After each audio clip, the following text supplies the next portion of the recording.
Hello, and welcome to the podcast about Transformers comics, toys, and everything in between. I'm Onyx Prime with my two co-hosts here. Hi, I'm Computron. Hi, Kilobyte. And welcome to season 2 of the show. We're doing a special giveaway, so stay tuned until the end for details on how you can enter to win this amazing Transformers figure. Now, moving on with our comic discussion for today's episode takes us to IDW Transformers Death of Optimus and More Than Meets the Eye Volume 1. Woo!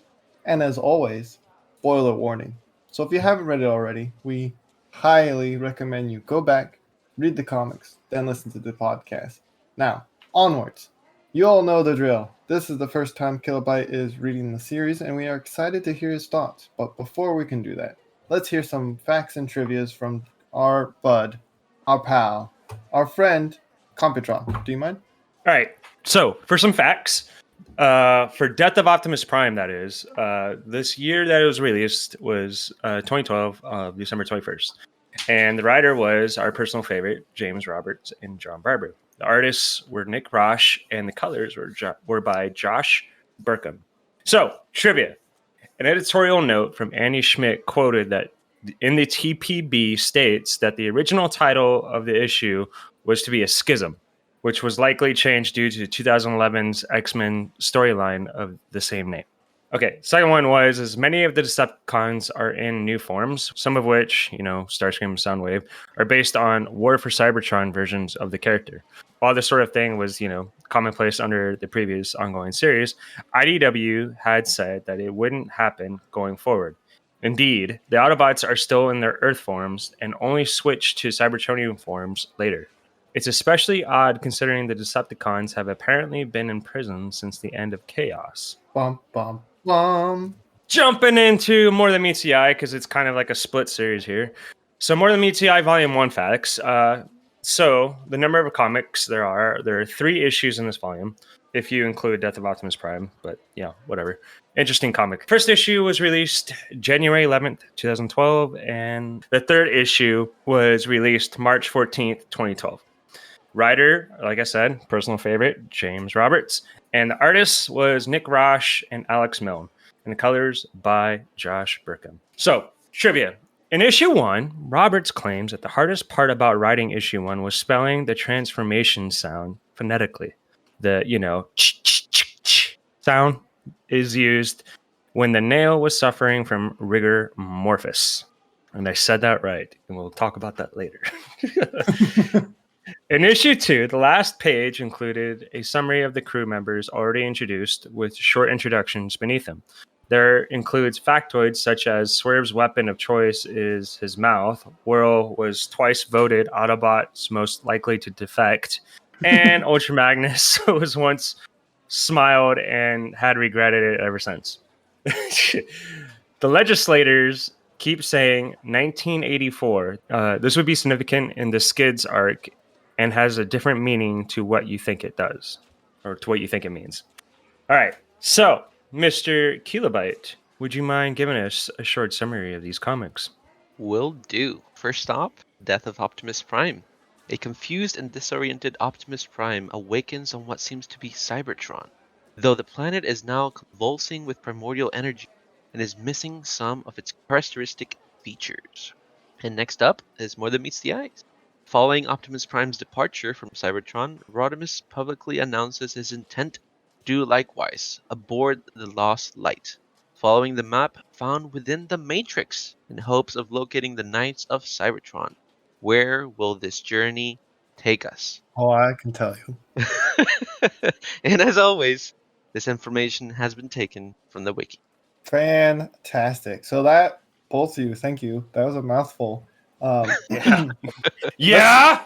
Let's get into it. Let's start with Death of Optimus Prime. So, starting off, we find and discover ourselves with Optimus, who died in Vector Sigma.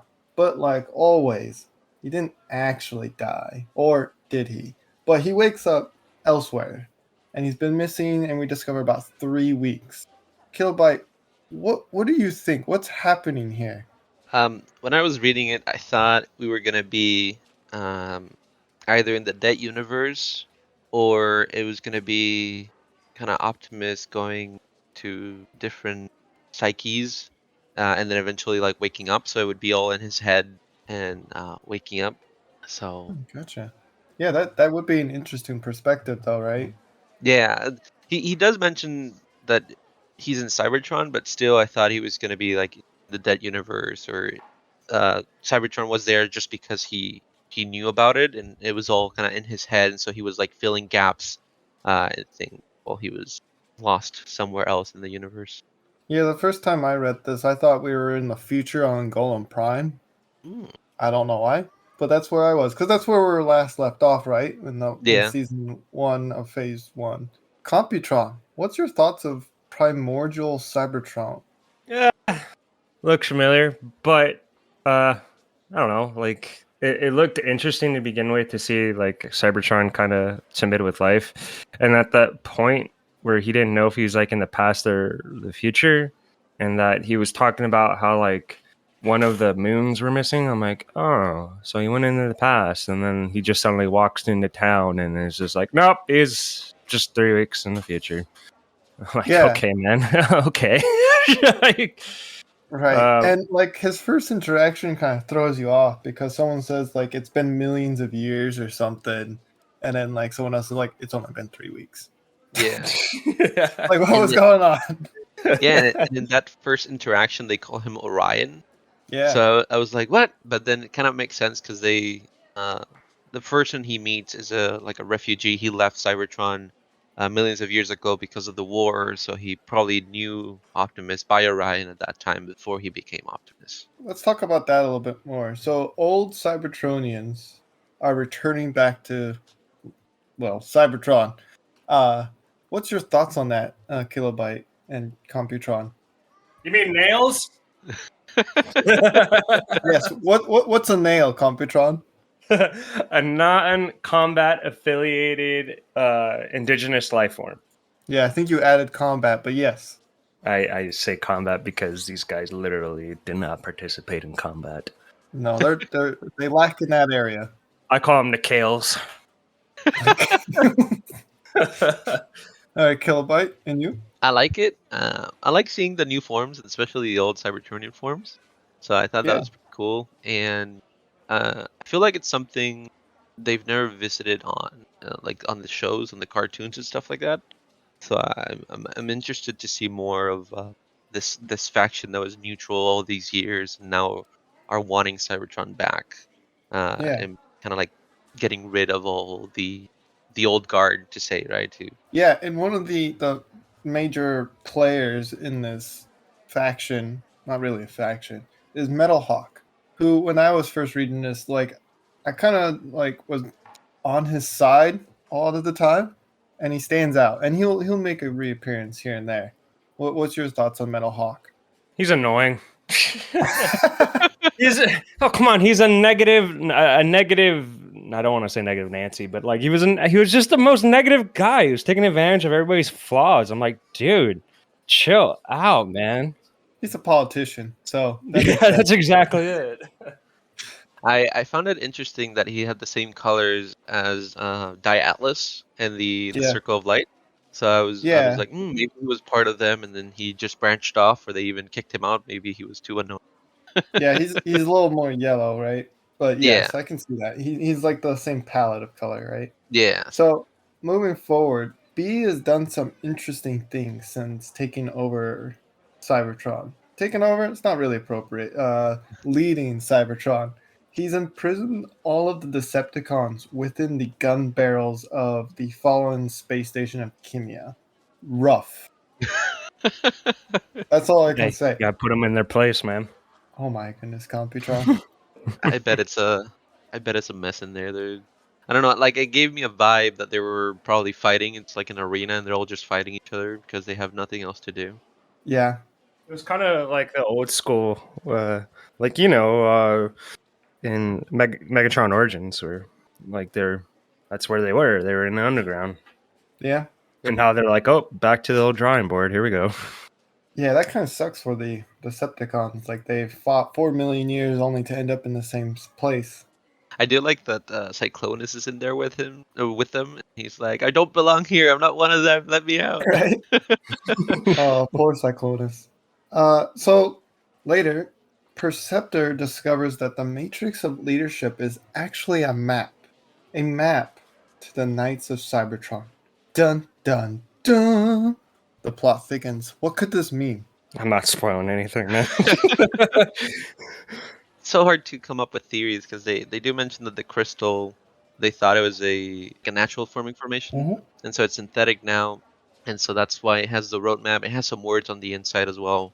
Uh, so I don't know. I feel like either uh, one of the primes or somebody else with a different agenda either switch the original crystal and put that there so they can find it or them and either reactivate them. Either they did something bad and they are, in stasis somewhere, and it's just like a plot to reactivate an evil bad, and it'll create more chaos and it will help them. Yeah, that's a good, interesting theory, I think. We'll see if that's correct, but Yeah. very interesting. Because it's hard to. I don't know how anybody else would find that inside the Matrix unless they sacrifice the Matrix, kind of like what Optimus did, right? I don't think anybody would look inside the crystal to find a hidden message. Right, because it's been at least 4 million years, so Yeah, we're just now discovering this map. yeah. Which takes us to the conclusion of the death of Optimus. The volume, not he literally dies, but Optimus decides to exile himself, but first gives B and Rodimus each 1/2 of the Matrix because it splits in half, right? So they each have half of the Matrix. That's an I like how interesting. you just casually said you're just like, yeah, because it splits in half, right? Yeah, I guess. Well, in the original 86, you pull it apart, right? It splits in half pretty much the same way, except it's also the crystal halves is split. Yeah. Yeah. Casual. What's your thoughts on his decision making here? He's cutting his losses and ditching the kids, man. Wow. That's what he's doing. He's going to the store to pick up some Turbo Fox milk, and he won't be back later. This is Optimus's I'm going to the store and to get a pack of cigarettes scene, okay? Yeah. I think it's interesting because they both have their own unique leadership styles.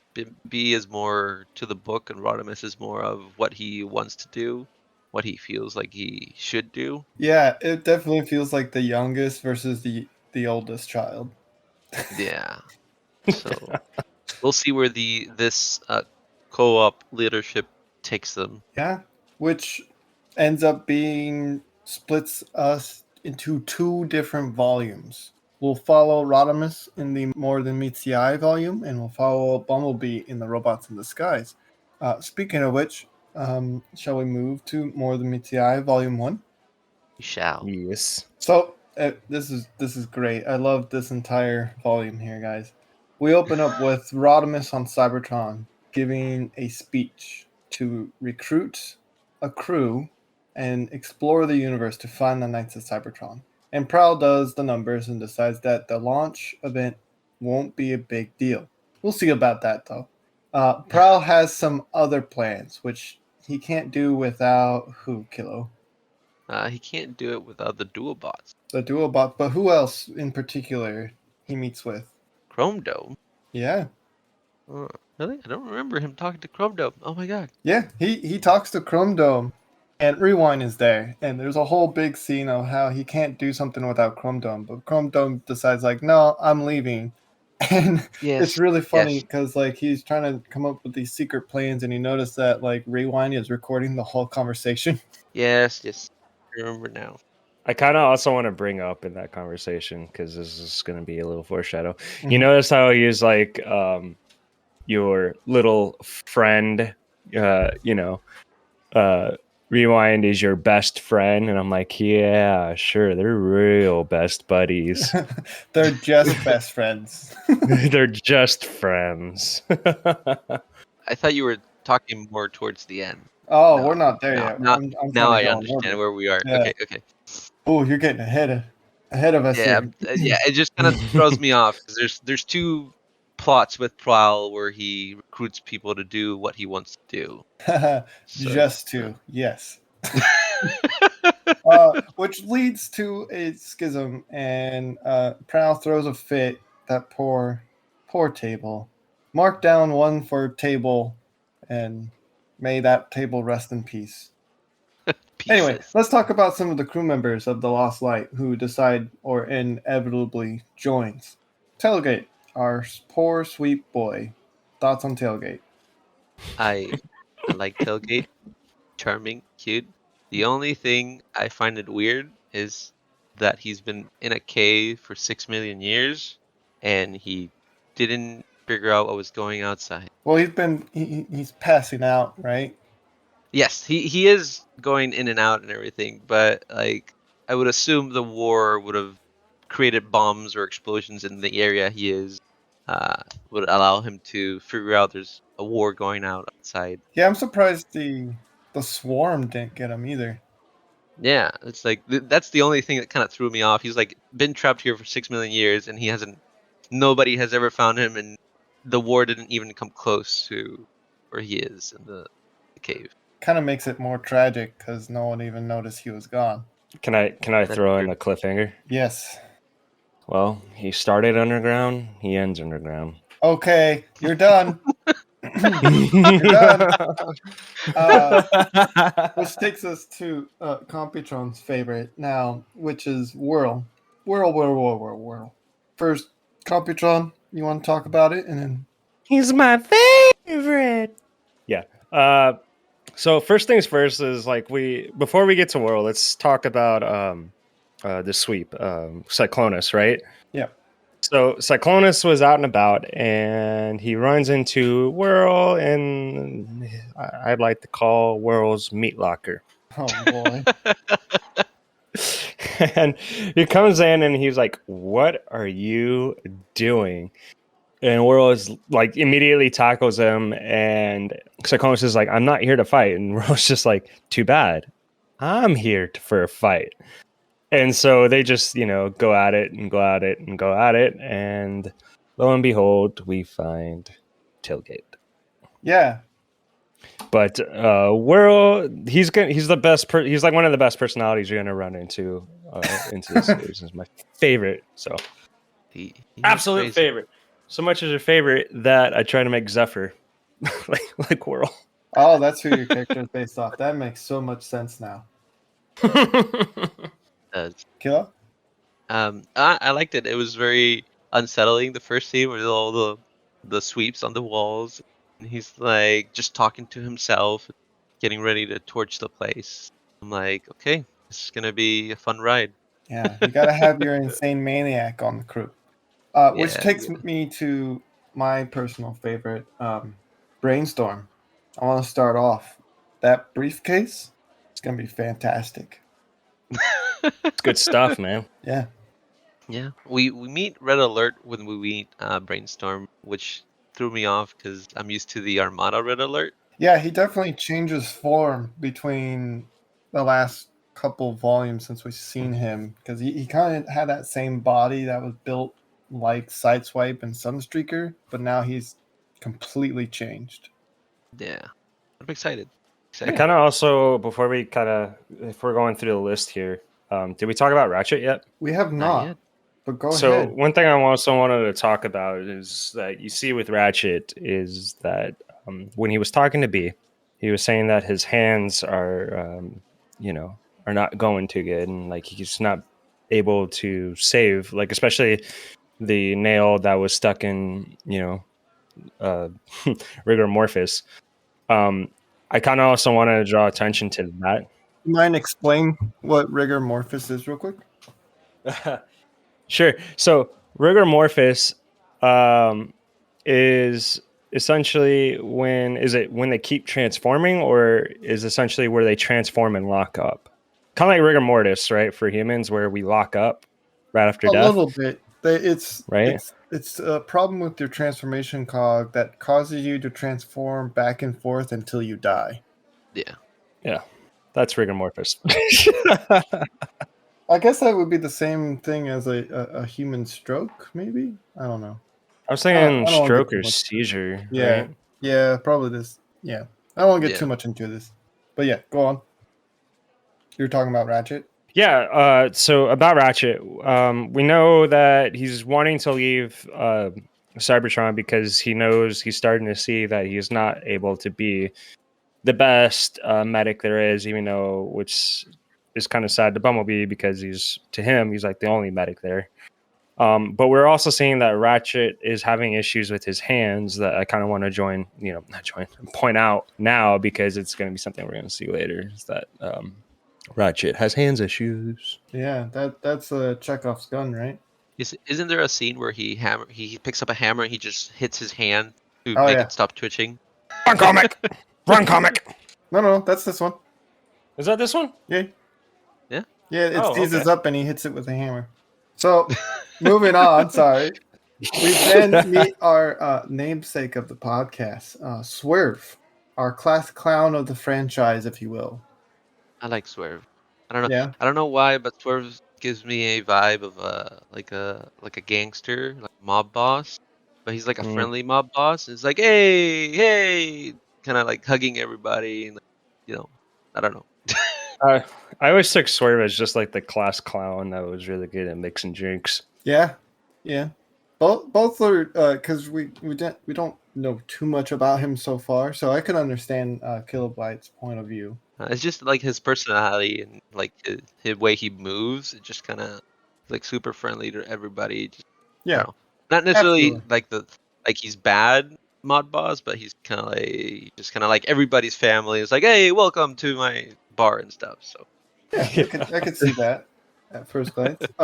So moving on, we meet Rom with the impressive 100 million serial code, right, right, right, Computron, right, right. 100 million. Our psychiatrist of the group, which oh boy, he gets a rough intro, doesn't he? His toys go broken. His toys go broken. he gets a rough intro every time we see him. Because in the was it Chaos, the one where we have the flashback with Oh, you think that's him? Megatron and Impactor. You think that's wrong? Yeah, they look a little different. Like their color palette's different, and their heads not the same. They look the same. I'll go Hmm. look again, but We'll they put some look the same. comparison up there. They look similar, but I don't know if they're the same bot. Anyway, Did so you see that he has a Star Wars ship in his box? I did not. We'll have to throw that up on the YouTube version. This is good. This is good stuff. And of course, we have Rodimus, Drift, and Ultra Magnus. Ultra Magnus being a stickler for who gets to be on the part of the crew, saying things like he's dangerous, he's delusional, he's a liar, he's mad, etc. On top of that, we also get the classic Ultra Magnus vision, and we get to see I how he like really that. feels about Rodimus and Drift, which is hilarious. Yes, it is. And Computron, do you mind telling us about this very uneventful launch that Prowl predicted? Oh, you mean a kablooey? Yeah, So the ship went kablooey. Everybody died. The end. yeah. Roll credits. Follow us on Facebook and Instagram. Killbite reactions? I find that scene very funny because Pro's like, I've got everything taken care of, and the ship blows up, and I'm like, I feel like this is a misdirect. I don't think Prowl would have killed all those Autobots just because he wanted to prove a point. Oh, really? Yeah. You don't think Prowl would have done that? I know he could do certain things for like the war aspect, but I think in the peace, I don't think he would have killed the entire crew with Rodimus and everybody inside just to prove a point that they should have stayed here. Well, You don't you're think Prowl probably would do right. that? He's done worse, okay? Yeah, we'll see. We'll see. We'll see. Which I know he's capable of worse, but I don't think he would have done that to fellow Autobots. so the first comic of the More Than Meets the Eye leaves on a cliffhanger that won't pay off for a long time from now. But pay attention to the message that is left in Prowl's quarters. What do you think that message is, Kilobyte? Quarters. Yeah, towards the end of this comic, after the explosion, of course, It's like warning them not to take off. Didn't see that. Where was Oh that? boy, sounds like someone needs to read the comics again. Yeah. Mm-hmm. All Don't right. stand near the. Oh, we're getting there. We're getting there. The hyper. We're getting there. We're getting there. So, the first interaction is pretty great after the hyperdrum. We see Brainstorm on comms with Rodimus saying, "It's the ship genius." And I know the readers can't hear what the characters sound like, but I feel like Rodimus can and is purposely saying someone else. Like, I think he says Perceptor or Highbrow, and then like this gets Brainstorm like, "No, it's Brainstorm, you idiot." But this is where we come up with the first rule of what? What's the first rule of interstellar travel? Do not stand near the quantum engine The quantum generator? Yeah. generator. Oh wow, you're gonna correct me on that one. You didn't even get the whole thing. I did get it. You weren't answering. What? I thought you wanted me to give you the name. I gave you the name. I don't remember quotes. Oh man. You just corrected me on a quote. I found it on the comic. Oh boy, this is a great episode. You guys are not missing anything. Absolutely. So we are also introduced to a new character named Skids, who seems to be having a rough time with these unknown bots. Thoughts? Also, he's got some smooth dance moves. He sure does. We'll see the best of the best later on. One of his I like the bots. You They like look pretty cool. the big yellow unknown bots? Yeah. Yeah, fair enough.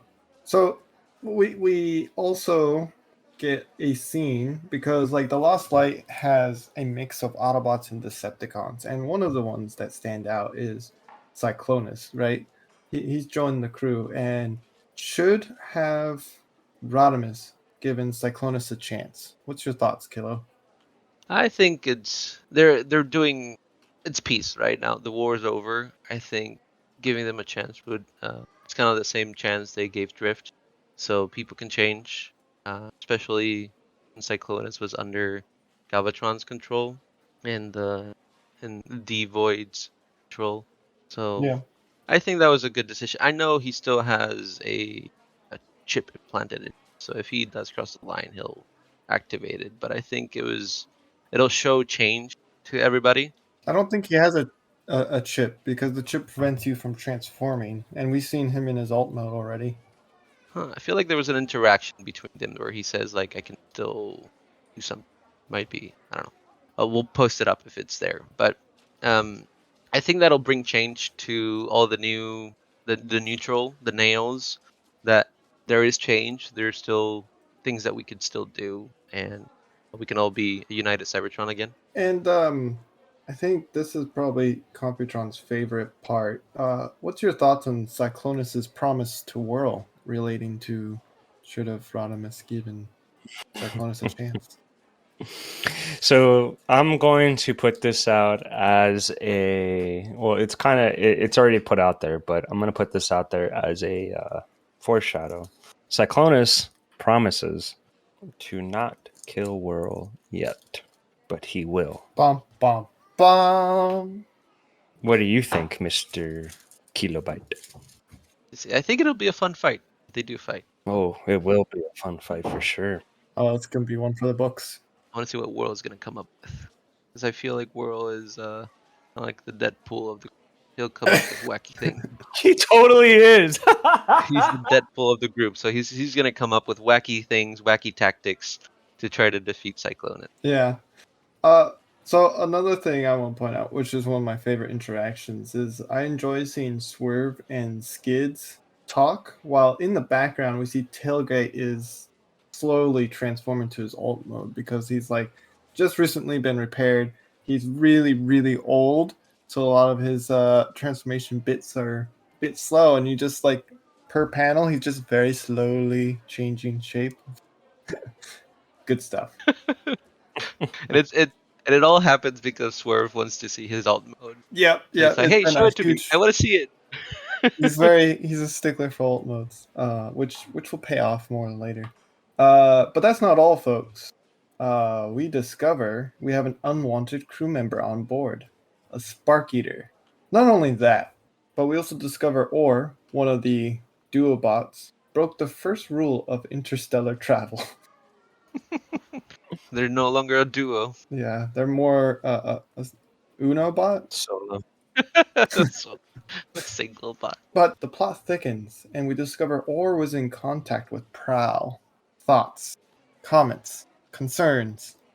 You remember? I forgot what comic we were going over where I said we're starting to see the dark and shady version of Prowl. I feel like this is just definitely the incline of how much more shady Prowl can get. Yes, And I'm loving it. It's definitely an exponential curve, but this is Kilobyte's first time, so Like I said, Prowl was gonna put a tracker on the engines. I don't think he would meant the ship to blow up. So You still don't believe Prowl blew up the ship? no, I think the duobot made a mistake. Interesting. Interesting. So driving us back to the Spark Eater, when Rodimus finds out there's a Spark Eater on board, his reaction probably isn't the best because he says to himself, "Cool, like Optimus, my guy, my bot, a crew member has just been killed, and this is your first reaction." Cool. Kind of shows his immaturity is still at large. Yep.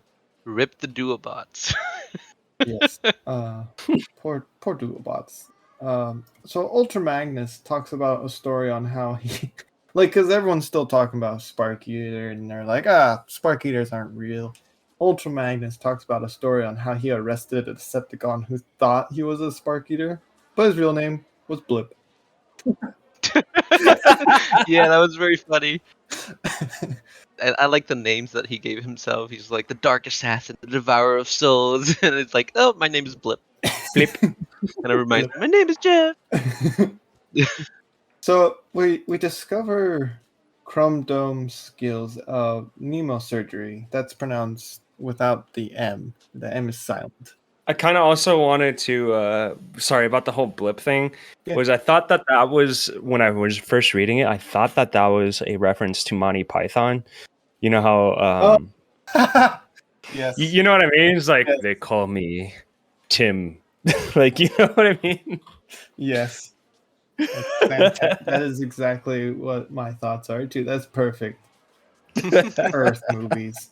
Good stuff. Back to the Nemo surgery. This panel is great. So he digs into his needles into the last duobot. So now they don't have to be separated. They're now one with the Allspark. His brain is dead, and the details get a little sketchy when the brain is dead, which is fantastic because not only in the next panels, all of the art is sketched out. So we're engaged more into what Chrome Dome is saying, that the details get sketchy. It's literally sketchy in the next panel. I don't know. So you're saying it's sketchy. Yes. It looks awesome. Fantastic. But that's not the last victim of the Spark Eater. And eventually, due to some interesting decision makings from Whirl, the Spark Eater gets poor Animus. I like the design. They die. Yeah. Whirl claims that the door was locked. Says that, sorry, at first I was just ignoring you. It's the auto lock, and he's just in there spamming the button. Rest in peace, little Animus. But Whirl decides to enact revenge on this poor little Spark Eater.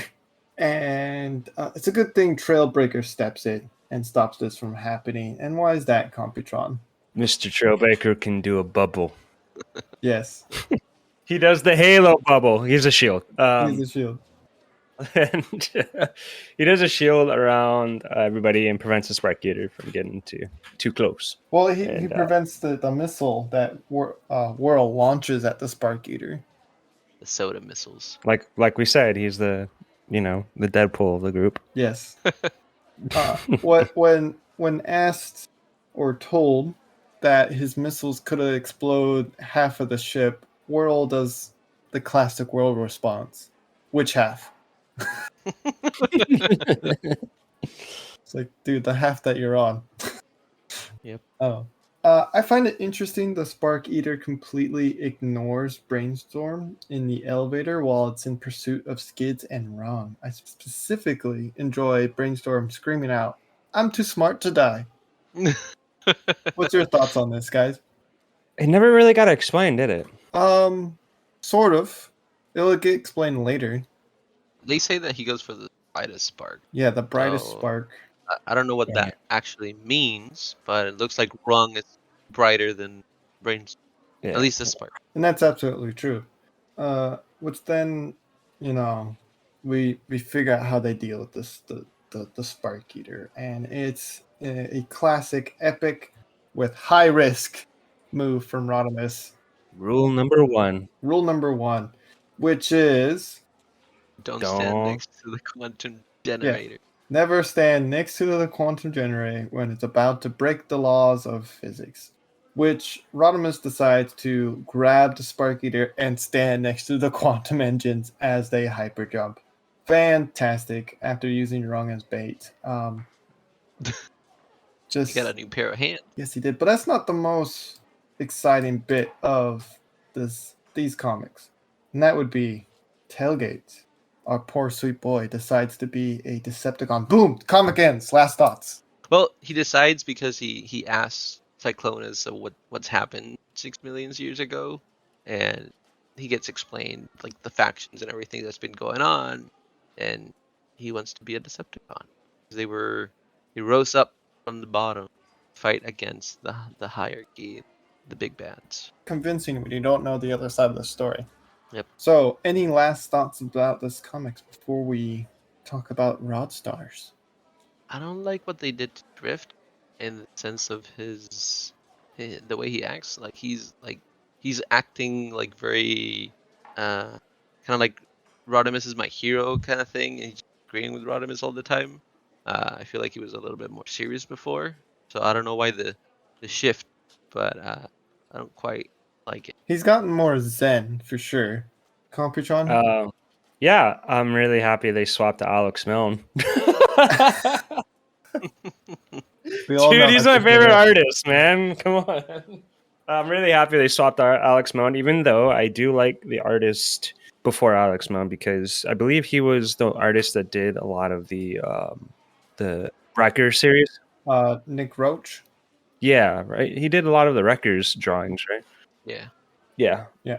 And I love his art. I just, man, you can't put those two next to each other because I'm always going to pick Alex Milne. Oh my goodness. There's a scene where Cyclonus and Tailgates are talking about the whole what's happened.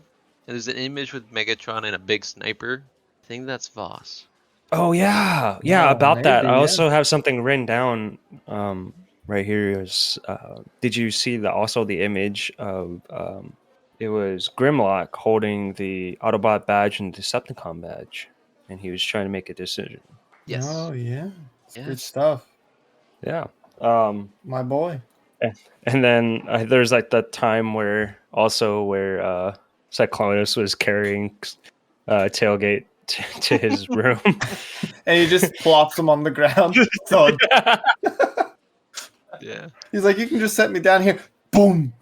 It's just such a great start to an amazing relationship. Oh yeah. They're gonna be bestest friends later, I can just tell. Yeah. So Rod Star rating, I'll go ahead and take the lead. I'm gonna give this 4.5 out of 5. Good stuff. I'll give it a 4, just a solid 4 for me. I will agree with you, and I'll give it a 4.5. It was very fun. Well, I really enjoyed it. Can't wait for the journey. Yeah, it's gonna be a good time. But listeners, what did you think of these comics? How many Rod Stars would you give it? Let us know by leaving a comment below. And remember, the first rule of Interstellar is Never stand next to a quantum generator when it's about to flout the laws of flout? The laws of physics? Yeah. Yes, sprout the break. Sure. We'll keep that one. Good. All right.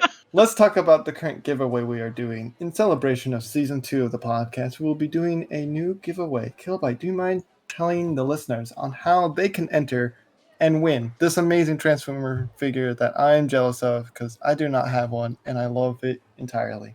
Take it away. Okay, so we're going to be doing a giveaway for a Transformers 86 line Jazz toy. So if you haven't gotten one, this is your chance to win one. The giveaway will run for 6 weeks, and the winner will be announced on the Earth calendar month and date, January 24th, 2022. And here is how to enter. First, you will need to subscribe to our YouTube channel and follow us on Twitter, each for a single entry.